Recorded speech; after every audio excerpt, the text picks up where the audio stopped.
हर हर महादेव। देवों के देव महादेव जी के चरण में प्रणाम करती हूँ। माता गौरा पार्वती के चरण में प्रणाम करती हूँ, मेरा प्रणाम स्वीकार हो। गणपति ललनवा के चरण में प्रणाम करती हूँ, मेरा प्रणाम स्वीकार हो। सब देवी देवताओं के चरण में प्रणाम करती हूँ, मेरा प्रणाम स्वीकार हो। माता और पिताजी के चरण में प्रणाम करती हूँ, मेरा प्रणाम स्वीकार हो। सब गुरु भाई बहनों के चरण में प्रणाम करती हूँ, मेरा प्रणाम स्वीकार हो। गुरु भाई बहन, मैं एक कथा सुनाने जा रही हूँ, इस कथा को पूरा सुनिए और रहस्य जानिए। आधी नहीं, आधी सुनने में शिव गुरु का अपमानित होती है और पूरा सुनने में ज्ञान होती है, इसलिए कथा को पूरा सुनिए और रहस्य जानिए। हर हर महादेव, घर घर महादेव। गुरु भाई बहन, एक राजा थे और एक रानी थी। राजा साहब का बहुत बड़ा राज था। जो रानी थी बहुत बड़ी पुजारी थी। जब वो रानी मंदिर में जाती थी तो 1.25 घंटा मंदिर में रहती थी, 1.25 घंटा भगवान के पूजा करती थी। और 1.25 घंटा कैसे रहती थी? एक अपने दाहिने पैर पे खड़ी रहती थी और भगवान के विनती आराधना में रहती थी, भगवान के पूजा में रहती थी, भक्ति में रहती थी, भगवान के ध्यान लगा के। और एक पैर पे, दाहिने पैर पे खड़ी होकर और हाथ जोड़कर रहती थी और भगवान से मन ही मन प्रार्थना करती थी। ऐसे करके पूजा करती थी। 108 बेलपत्र चढ़ाती थी प्रतिदिन मंदिर में, और मंदिर में पूजा जाकर करती थी भगवान के, महादेव के और माता पार्वती के। ऐसे करके प्रतिदिन पूजा करती थी। राजा जो भी थे, राजा भी बहुत बड़े पुजारी थे और बहुत बड़े भक्ति थे। वो भी भक्त भगवान के थे, अच्छे भक्त थे और सच्चे भक्त थे। रानी जैसे सच्ची भक्ति करती थी, उसी तरह राजा भी करते थे। लेकिन राजा जो थे, राजा अपने रानी से बहुत प्यार करते थे और रानी भी अपने राजा से प्यार करती थी। राजा के एक कन्या जन्म ली। राजा के पत्नी थी, उनका उधर से एक कन्या जन्म ली। राजा बड़े खुश थे कि मेरा पत्नी का एक कन्या हुआ है। राजा उसे देखकर बड़ी खुशी मनाए और बहुत अच्छा लगा। राजा बहुत खुश थे। धीरे धीरे समय बीतने पर कुछ दिन बाद, 2-3 साल बाद, राजा का घर में फिर एक लक्ष्मी जी आई। रानी के उदर से एक कन्या फिर जन्म ली। राजा पहले से ज़्यादा दूसरी कन्या में खुशी मिला और सबको बधाई दिए, पूरा स्वागत किए। पूरे अपने राज में सबको बुलाए, भोजन करवाए और भोजन करवा के और सबको बोले कि हम बहुत अच्छे भाग वाले हैं कि मेरा घर में 2 लक्ष्मी आई है, 2 कन्या है। अब तो मेरा ज़िंदगी में कभी कोई चीज़ का कमी नहीं होगा। धीरे धीरे दोनों कन्या बड़ी होने लगी। जब बड़ी होने लगी तो जो रानी थी, अचानक किसी कारणवश उनका मृत्यु हो गया। जब मृत्यु हो गया तो दोनों कन्या बिना माँ के हो गई। राजा बिल्कुल अधूरा हो गया, अकेलापन उन्हें महसूस आने लगा। राजा साहब को सारे लोग कहने लगे कि आप विवाह कर लीजिए अपना। लेकिन राजा साहब बोले कि नहीं, हम विवाह नहीं कर सकते हैं, नहीं, ऐसा नहीं हो सकता है कि हम विवाह करें, नहीं। राजा जो थे वो महाशिवरात्रि व्रत करते थे। जो कन्या थी दोनों, वो बच्चे से वो भी महाशिवरात्रि व्रत करती थी। राजा साहब जैसे अपने पूजा करते थे, उसी तरह अपने बेटियों से भी पूजा करवाते थे और महाशिवरात्रि के दिन पूरा दिन उपवास रहा करते थे और जागरण करते थे।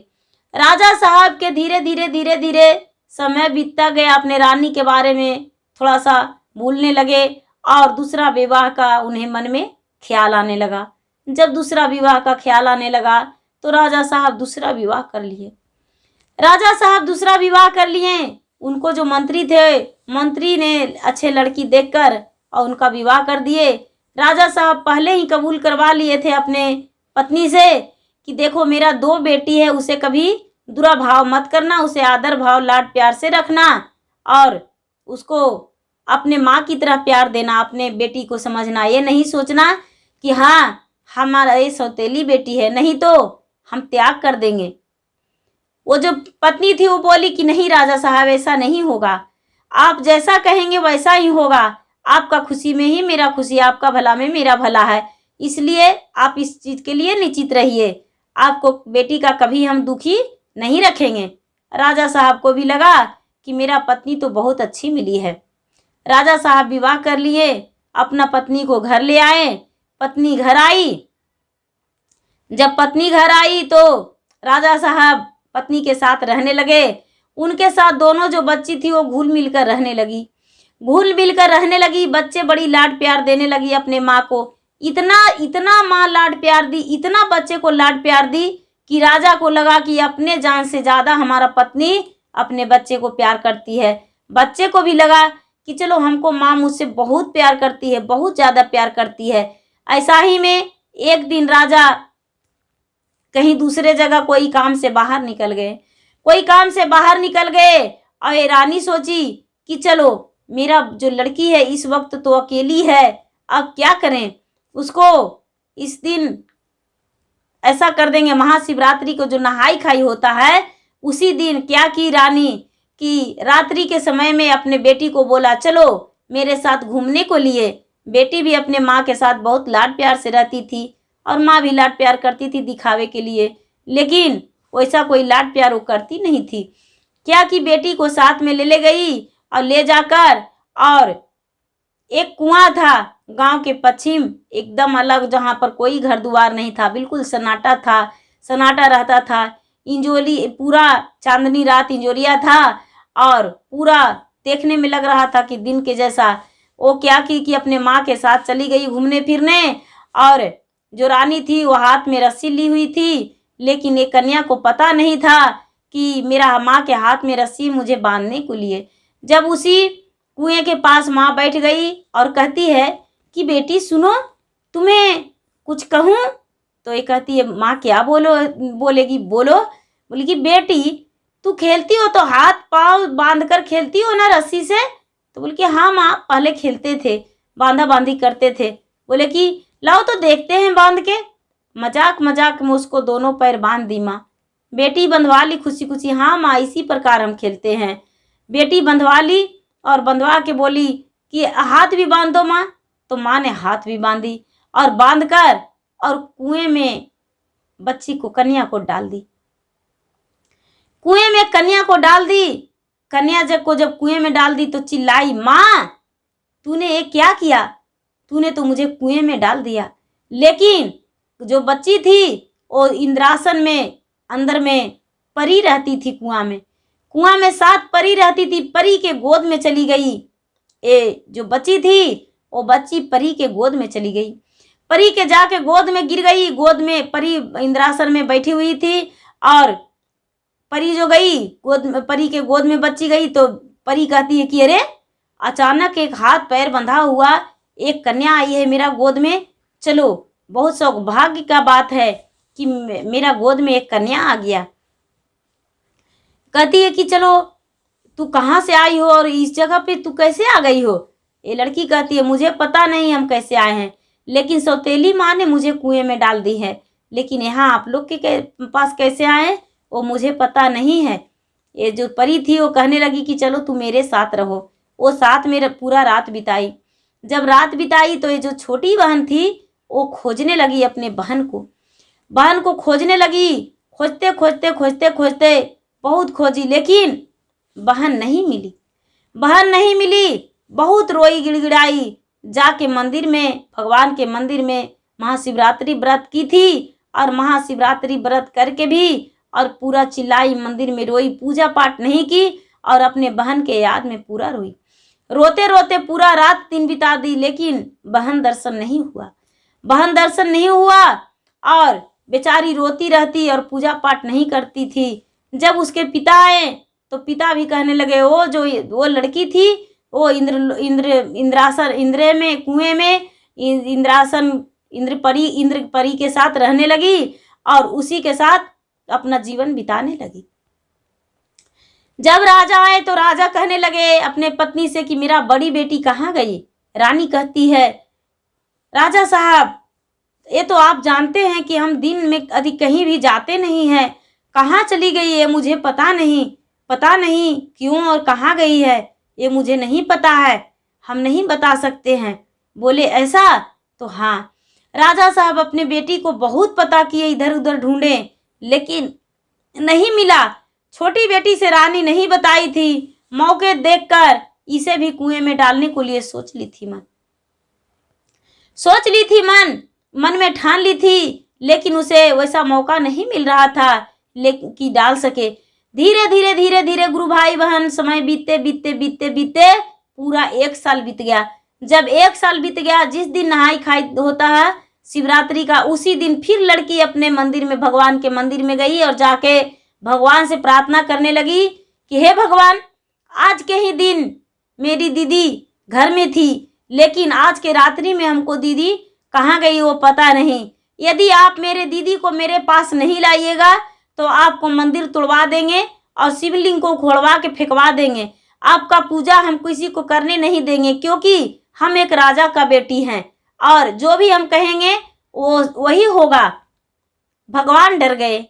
भगवान नाराज होने के वजह डर गए और डर के और अपने पार्वती से कहते हैं कि हे देवी, उस कन्या को लाना होगा जो कि इंद्रासन में परी के साथ, परी के गोद में खेलती है, परी के गोद में सोती है और परी के साथ रहती है। उसे कैसे लाया जाए?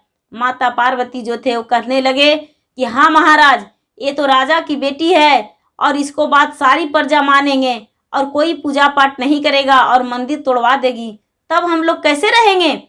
और महाशिवरात्रि के दिन यदि इसका मनोकामना पूरा नहीं हुआ तो ऐसा ही होगा और कोई मेरा भक्ति पूजा नहीं करेगा। क्या किए कि शंकर भगवान इंद्रासन में गए और इंद्रासन में उस परी के साथ कुएं में जाकर और कहने लगे कि तुम मुझे इस बच्ची को दे दो, इस बच्ची को हम वापस ले जाएंगे। वापस ले जाकर इसको माता पिता के पास इसे ले जाकर देंगे।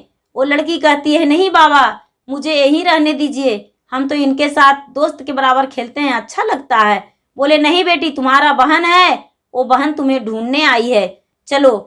शंकर भगवान वहां से उस कन्या को लेकर और मंदिर में लाकर खड़ी कर दिए। जब लड़की उपवास के दिन गई पूजा कर मंदिर में फिर से भगवान से विनती करने गई तो देख रही कि उसका बहन जो थी वो बहन मंदिर में खड़ी है। ये बहन को देखकर बहुत खुश हो गई। बहन को हाथ पकड़ी। बहन कहती है, बहन को से पूछी, बहन तू कहाँ गई थी? बहन अपने सारी हाल बताई। ये बात राजा को पता चला। राजा साहब इस बात को जानकर बड़े दुखी हुए और दुखी होकर क्या किए कि अपने पत्नी को राज से निकाल दिए, मायका पेठवा दिए कि चले जाओ, तू मायका चले जाओ। अपने नौकर से, अपने सिपाहियों से, अपने सेना से कह के और बोले कि रानी साहब को मायका धर लाओ और अपने बेटी के साथ हम जीवन बिता लेंगे और अपने बेटी के साथ अपना जिंदगी भर रहेंगे। बेटी का शादी विवाह कर देंगे, उसी का राज पाट देंगे। वो जो रानी थी वो रानी मायका चली गई और ये जो बेटी थी, बेटी के साथ अपने राजा साहब अपना जीवन बिताने लगे और शादी विवाह कर दिए राजा साहब। और राजा साहब शादी विवाह करके अपना खुशी खुशी जीवन बिताने लगे। ये जो लड़की थी वो लड़की महाशिवरात्रि व्रत उस दिन से बड़े धूमधाम से मनाती थी और बड़े धूमधाम से महाशिवरात्रि व्रत करती थी, क्योंकि महाशिवरात्रि के दिन उसका जीवन दान मिला। भगवान ने उसे वापस लाए और उनका जीवन बचाए। और ये जो कन्या, छोटी वाली कन्या थी, उस दिन से भगवान पे उसका और भी विश्वास बढ़ गया और भगवान के पूजा और भी मन से ज़्यादा करने लगी और भगवान को दिल में बसाकर ही सारा रात दिन रहती थी और बिना भगवान के याद किए नहीं तो जागती और नहीं तो सोती। गुरु भाई बहना, सौतेली माँ के मतलब ये नहीं होना चाहिए कि बच्चे को मार दे या बच्चे को अपने नज़रों से अलग करे, नहीं। सौतेली माँ को तो और प्यार देना चाहिए, क्योंकि दूसरे को, बच्चे को अपना बनाना है, इसलिए और प्यार देकर उसे और नज़दीक लाना चाहिए और अच्छे तरह से उससे रहना चाहिए। गुरु भाई बहना, मेरा वीडियो अच्छा लगे तो इसे लाइक कीजिए, शेयर कीजिए, सब्सक्राइब कीजिए। धन्यवाद। हर हर महादेव, घर घर महादेव।